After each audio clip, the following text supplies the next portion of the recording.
Next 9 news में आपका बहुत बहुत स्वागत है। मैं हूं आपके साथ अबरारुल हक रहमानी। मेरा खास प्रोग्राम मुद्दा आज का में बात करेंगे सीपी जोशी के उस फैसले की, जिस फैसले को लेकर लगातार ये कहा जा रहा था राजस्थान में कि अगर सीपी जोशी ने ये फैसला लिया तो जाहिर सी बात है कि राजस्थान की सियासत में एक बड़ा उलटफेर होगा, और वाकई ऐसा होता नजर आ रहा है। सवाल ये है कि क्या कांग्रेस पार्टी के जो पहले श्रेणी के जो तमाम बड़े नेता हैं, क्या वो इस पहल को करने में असफल रहे? क्या उन्होंने तमाम जो है कदम तो उठाया, लेकिन उसका नतीजा कुछ भी बरामद नहीं हुआ, और न ही उन्होंने दोनों ही नेताओं के बीच मचे इस घमासान को जो है ख़त्म करने के लिए उस तरीके से जतन किया, या फिर आप कहें कि दोनों ही नेताओं को बैठा करके बातचीत की। हालांकि लगातार ये दावे किए जाते रहे, चाहे केसी वेणुगोपाल की बात करें या फिर सुखजिंदर सिंह रंधावा की बात करें, लेकिन आखिरकार अब ऐसा लग रहा है कि सीपी जोशी इस पूरे मामले का हल निकाल सकते हैं। दरअसल सीपी जोशी को लेकर के चर्चाएं इसलिए भी राजस्थान में ज़्यादा होती है क्योंकि वो ऐसे नेताओं में शुमार किए जाते हैं जो न्यूट्रल स्थिति में, जैसा कि हम देश की राजनीति में देखते हैं नीतीश कुमार को। नीतीश कुमार ने भी अपनी उस जो है बड़ी भूमिका के जरिए जो है विपक्ष के अलग अलग विचारधाराओं वाली पार्टी को पटना में इकट्ठा कर दिया। यही ठीक स्थिति राजस्थान में सीपी जोशी की है। हर नेता से उनके तालमेल बेहतर है, और यही वजह है कि कहा जा रहा है कि अब सीपी जोशी सचिन पायलट या फिर अशोक गहलोत के पक्ष में नहीं बल्कि राजस्थान के पक्ष में कोई बड़ा फैसला ले सकते हैं, और इसी मुद्दे पर विस्तार से चर्चा करेंगे। मेरे साथ अब प्रज्ञा मौजूद है, इनसे समझते हैं कि दरअसल इस पूरे मुद्दे को लेकर के, इस पूरे विवाद को लेकर के इनकी क्या राय है, और क्या वाकई सीपी जोशी का अब ये फैसला लिया जाना क्या सचिन पायलट और अशोक गहलोत के बीच के विवाद को ख़त्म कर देगा, और क्या राजस्थान में फिर से एक बार कांग्रेस की सत्ता में वापसी होगी? क्या ये संभव नजर आता है? क्योंकि उन्होंने साफ तौर पर ये कह दिया है कि वोट बैंक के लिहाज से अगर बात करें या फिर क्षेत्रीयता के तौर पर बात की जाए तो उसको मद्देनजर रखते हुए कांग्रेस पार्टी को ये आंकड़े जो है बिठाने पड़ेंगे कि किन नेताओं के साथ कहाँ का वोट बैंक ज़्यादा है, और उन नेताओं को जो है वहाँ की बागडोर जो है दे दी जाए, और चुनाव के नतीजों के बाद दरअसल ये तय किया जाए कि प्रदेश का मुख्यमंत्री कौन होगा। तो ये क्या संभव लग रहा है? क्या कांग्रेस पार्टी इस तरीके की रणनीति के साथ अगर बढ़ती है तो क्या उन्हें चुनाव में जीत मिल पाएगी? वाकई में देखिए बहुत बड़ा सवाल है अबरार, और कहीं ना कहीं ये सवाल लगातार बन रहा है क्योंकि देखिए जिस तरीके से राजस्थान में अगर बात करें, कांग्रेस के पास इस वक्त राजस्थान में जीत हासिल करने का यही एक विकल्प है, क्योंकि अगर सचिन पायलट या अशोक गहलोत दोनों ही नेताओं में से कोई भी एक नेता कांग्रेस पार्टी को छोड़ देता है तो कहीं ना कहीं कांग्रेस की राजस्थान में हार निश्चित है। और इसीलिए लगातार हाईकमान हर संभव प्रयास भी करते हुए नजर आ रहा है कि किसी भी तरह से बस विधानसभा चुनाव में कांग्रेस जीत हासिल कर ले, एक बार फिर से सत्ता में वापसी कर ले, और इसके लिए हर मुमकिन कोशिश की जा रही है। पहले राहुल गांधी इस कोशिश को करते हुए नजर आए, मल्लिकार्जुन खड़गे नजर आए, और अब कहीं ना कहीं इस कोशिश को करते हुए दिखाई दे रही है प्रदेश प्रभारी सुखजिंदर सिंह रंधावा और सीपी जोशी।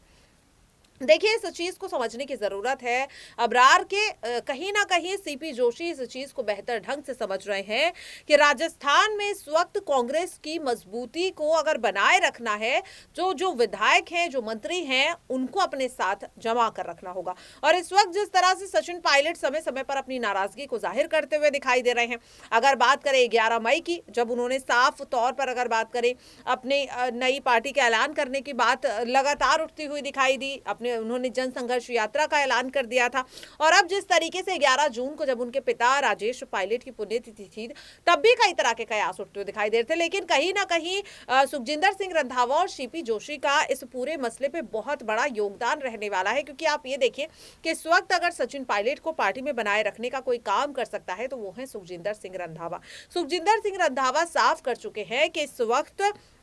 सचिन पायलट जैसे युवा नेताओं की पार्टी को बहुत ज्यादा जरूरत है, और इस चीज को सीपी जोशी भी समझ रहे हैं। और ऐसे में लगातार देखिए अबरार दावे यही किए जा रहे हैं कि सीपी जोशी अब जल्द ही कोई बड़ा फैसला दोनों नेताओं को लेकर कर सकते हैं। लेकिन सवाल ये खड़ा हो रहा है कि विधानसभा चुनाव होने तक अगर दोनों नेताओं को मना लिया गया, लेकिन फिर अगर वही चीज दोहराई गई तो बार बार इन चीजों को टालने से बेहतर होगा कि कोई एक निष्कर्ष पर पार्टी के हाईकमान आ जाए, और जो लगातार दावा यहाँ पर किया जा रहा है कि इस जो मुद्दे को, ये जो विवाद है, सब जड़ से खत्म करना होगा, टालने से काम नहीं चलेगा। हालांकि इस वक्त कहीं ना कहीं सीपी जोशी हो या फिर सुखजिंदर सिंह रंधावा हो, ये तमाम कांग्रेस के आला कमान हो, वो सिर्फ और सिर्फ इस चीज पर फोकस कर रहे हैं कि राजस्थान में एक बार जीत को हासिल कर ले और उसके बाद दोनों नेताओं का जो विवाद है उस पर बैठकर विचार विमर्श करने के बाद ही कोई फैसला लिया जाए। बिल्कुल, जो इस तरीके की रणनीति बनाई जा रही है, लेकिन कांग्रेस पार्टी के जो इस वक्त राजस्थान के वर्तमान में मुख्यमंत्री हैं अशोक गहलोत, उन्होंने साफ तौर पर कई बार इस बात का विरोध किया है और वो ये भी कह रहे हैं कि अगर जानबूझ करके वो कोई नेता जो है राजस्थान में पार्टी को हराने की कोशिश कर रहा है या फिर पार्टी के भीतर जो है बैठक होने के बावजूद भी, तमाम मुद्दों पर, मसलों पर बात होने के बावजूद भी, अगर वो अपने मामले को लेकर के बजिद है और लगातार जिद पकड़े हुआ है कि उनकी बातों को जो है माना जाए और पार्टी हाईकमान उन्हीं की बातों को स्वीकारे, तो ये जो है सराहनीय नहीं होगा और नहीं ये माननीय होगा। तो ऐसे में क्या ये जो है कहीं ना कहीं अशोक गहलोत की भी हठधर्मी को दर्शाती है, क्योंकि अशोक गहलोत ने साफ तौर पर उन विधायकों के इस्तीफे को दिलवाकर कहीं ना कहीं अपनी राजनीतिक ताकत को जो है बतला दिया था पार्टी को भी कि अगर पार्टी भूले भटके भी उनके खिलाफ चली जाती है या फिर सचिन पायलट या फिर अशोक गहलोत दोनों के बीच के संतुलन को जो है बनाने का मन बनाती है, तो ऐसे में पार्टी को भारी नुकसान अशोक गहलोत जो है पहुंचाने में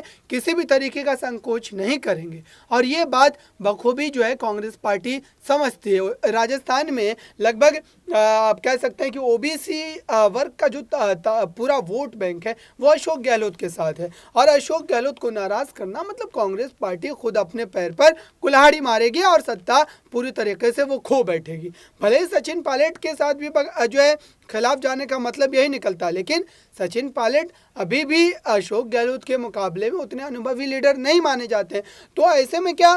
पार्टी का इस पूरे मुद्दे पर फैसला नहीं लेना, क्या ये बतलाता है कि अशोक गहलोत की राजनीतिक ताकत पार्टी समझती है? यही वजह है कि राजस्थान में तमाम मुद्दों को समझते हुए, तमाम मुद्दों को मानते हुए भी पार्टी इस पूरे मुद्दे पर विचार विमर्श तो करती है, लेकिन फैसले की मूड में बिल्कुल भी नजर नहीं आती है। हालांकि अशोक गहलोत ने कई बार उस दहलीज को पार करके बयानबाजी की है जो कहीं ना कहीं राजनीतिक में एक मर्यादा के तौर पर होनी चाहिए, लेकिन अशोक गहलोत के इस तरीके के बयान देने के बावजूद भी पार्टी ने उन पर किसी भी तरीके का कोई एक्शन नहीं लिया। तो इसको आप कैसे देखते हैं? क्या पार्टी मजबूर है? क्या पार्टी इस पूरे मुद्दे पर कहीं ना कहीं मजबूरी के कारण जो है अशोक गहलोत के खिलाफ कोई निर्णय लेने में असमर्थ नजर आ रही है? वाकई में देखिए अबरार, ये तो वाकई में बहुत पहले से ही देखा जा रहा है कि जब भी कहीं ना कहीं हमने देखा कि राहुल गांधी हो, प्रियंका गांधी हो या फिर खड़गे हो या सोनिया गांधी ही क्यों ना हो, सचिन पायलट की तरफ जब भी किसी नेता का झुकाव देखने को मिलता है, अशोक गहलोत अपनी इस तरीके की एक कह सकते हैं कि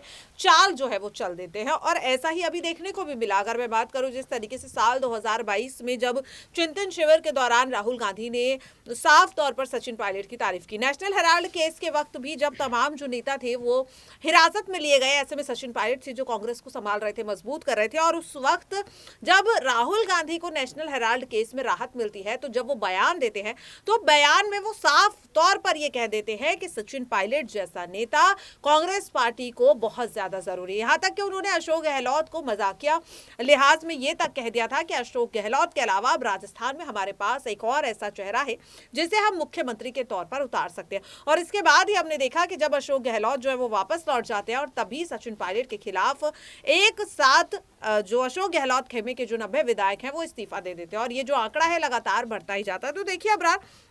ऐसे देख करके साफ लग रहा है कि अशोक गहलोत समय समय पर सचिन पायलट के मुख्यमंत्री बनने के बीच में आते रहे हैं, और जब भी सचिन पायलट को लेकर के हाईकमान कोई बड़ा फैसला लेने वाले होते हैं, ऐसे में अशोक गहलोत अचानक से अपना एक कह सकते हैं ऐसा आखिरी दांव खेल देते हैं जिसकी वजह से सचिन पायलट और मुख्यमंत्री पद के बीच की जो दूरी है वो और ज्यादा खिंच जाती है। बिल्कुल, अब देखना होगा कि राजस्थान में सीपी जोशी के इस फैसले के बाद किस तरीके का बदलाव देखने को मिलता है। फिलहाल इस खास रिपोर्ट में बस नहीं, देखते रहिए ताज़ा तरीन खबरों के लिए नेक्स्ट 9 न्यूज़ को। धन्यवाद।